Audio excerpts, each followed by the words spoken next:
मंथन चल रहा है, विचार विमर्श हो रहा है और आज केंद्रीय चुनाव समिति की एक महत्वपूर्ण बैठक दिल्ली में होने जा रही है और आज उसमें जो है उम्मीद है कि उम्मीदवार जो है उनका चयन कर लिया जाएगा और जल्दी ही घोषणा हो जाएगी।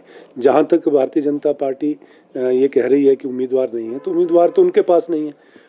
उम्मीदवार यदि उनके पास होते तो जो ये बर्खास्त जो विधायक जो कांग्रेस पार्टी से गए हैं तो उनको ये उम्मीदवार ना बनाते। आज उम्मीदवार उनके पास नहीं है, कांग्रेस पार्टी के पास उम्मीदवार हैं। बहुत से योग्य लोगों ने अप्लाई किया है और उन पर मंथन चल रहा है, उन नामों पर मंथन चल रहा है और आने वाले समय में जल्द ही उम्मीदवार की घोषणा हो जाएगी। बीजेपी ये भी आरोप लगा रही है कि मुख्यमंत्री अपना मानसिक संतुलन खो बैठे हैं और जो चुने हुए नेता विधायक हैं उन पर जो है वो टिप्पणियां कर रहे हैं। कभी कह रहे हैं काले नाग, कभी काले सांप, कभी बिक रहे हैं। इस तरह की जो है आरोप लगा रही है बीजेपी कि मानसिक संतुलन खो बैठे हैं मुख्यमंत्री जब से राज्यसभा का घटनाक्रम हुआ है। इस तरह की भाषा मैं समझता हूं कि प्रयोग में नहीं लानी चाहिए। हम सभ्य समाज में जी रहे हैं और हिमाचल प्रदेश की राजनीति का एक इतिहास रहा है और आज जो राजनीति का स्तर जिस तरह से आज इन लोगों ने गिराया है, जो इस तरह की बात कर रहे हैं कि मानसिकता की बात कर रहे हैं, मानसिक संतुलन की बात कर रहे हैं, ये अपने गिरेबान में झांक कर देखें कि ये किन शब्दों का प्रयोग कर रहे हैं और इनके क्या कृत्य रहे हैं। अभी जो घटनाक्रम हुआ, मैं समझता हूँ कि ऐसा हिमाचल की संस्कृति में स्वीकार्य नहीं है और तैयार रहिए। अभी आप छह उपचुनाव में आपको उतरना है। लोकसभा के चुनाव में लोगों के बीच में आप जा रहे हैं, किस तरह से आपको रिस्पॉन्स मिल रहा है ये सब दिख रहा है। जनता भी देख रही है, हम लोग भी देख रहे हैं। आने वाले समय में जब परिणाम होंगे तो आपको आईना प्रदेश की जनता दिखाएगी और उसमें आपको आपकी बात का भी जवाब मिल जाएगा। मानसिक संतुलन ठीक करने की किसको ज़रूरत है, प्रदेश की जनता इस चुनाव के माध्यम से परिणाम के दिन जो है आपको दिखाएगी। शायद ये इसलिए भी हो रहा है शायद क्योंकि पहली बार वो बिना स्क्रिप्ट के, बिना पढ़े डायलॉग बोल रही हैं और रियल लाइफ से रियल लाइफ में आने का अंतर जो है अब उनको समझ आ रहा है। और ये जो परिवर्तन है, मैं समझता हूँ कि उनको जल्दी ही इस बात को समझ लेना चाहिए कि किस तरह की बात आपको रखनी है। आप राजनीति में आई हैं और राजनीति में मुद्दों का विरोध होता है, व्यक्ति का विरोध नहीं होता है, व्यक्तिगत टिप्पणी नहीं होती है। और आप मुद्दों पर आइए, अपनी बात रखिए। आप किस लिए राजनीति में आ रही हैं, क्या आपका विजन है, प्रदेश की विकास के लिए आपका क्या योगदान रहेगा, किस तरह की योजनाएं आप आने वाले समय में लेकर आ रही हैं, इन बातों को आप बताइए।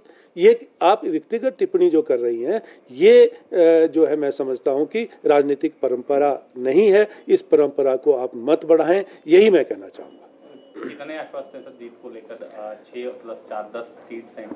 100%, 100% हम और उसका आधार है, मैं ये कहना चाहूँगा कि 15 महीने के कार्यकाल में जिस तरह से माननीय मुख्यमंत्री ठाकुर सुखविंदर सिंह सुक्खू जी ने के नेतृत्व में प्रदेश सरकार ने जो अपना एक विज़न शेयर किया है प्रदेश की जनता से, बावजूद इसके कि जो हमें 90,000 करोड़ रुपए का कर्ज मिला विरासत में, बावजूद इसके कि हमें ऐतिहासिक आपदा से जूझना पड़ा जिससे 12,000 करोड़ रुपए का नुकसान हुआ, लेकिन जिस तरह से नेतृत्व कुशलता से और कुशल प्रबंधन से ना सिर्फ आपदा राहत कार्य को अंजाम दिया, मॉनिटर किया, नेतृत्व किया माननीय मुख्यमंत्री द्वारा, बल्कि एक जो आपदा राहत राशि जो 4,500 करोड़ रुपए जो दी है प्रभावित परिवारों को, ये अपने आप में एक बहुत बड़ी बात है।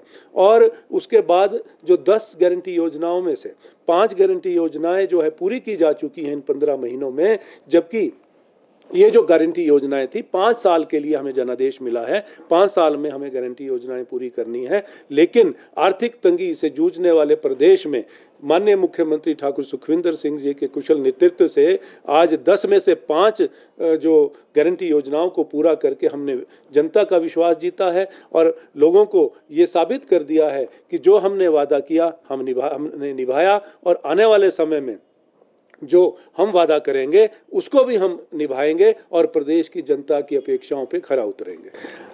कांग्रेस पार्टी एकजुट है और हम एकजुट होकर सामूहिक प्रयासों से इस लोकसभा चुनाव और 6 विधानसभा चुनाव में पूरी ताकत से हर एक कार्यकर्ता हमारा कोई मनमुटाव नहीं है, एकजुट होकर और हम सामूहिक रूप से जो है जीत का प्रयास करेंगे, ये मैं आपको कहना चाहूँगा। क्या माना जाए सर, आज प्रत्याशियों की घोषणा हो जाएगी?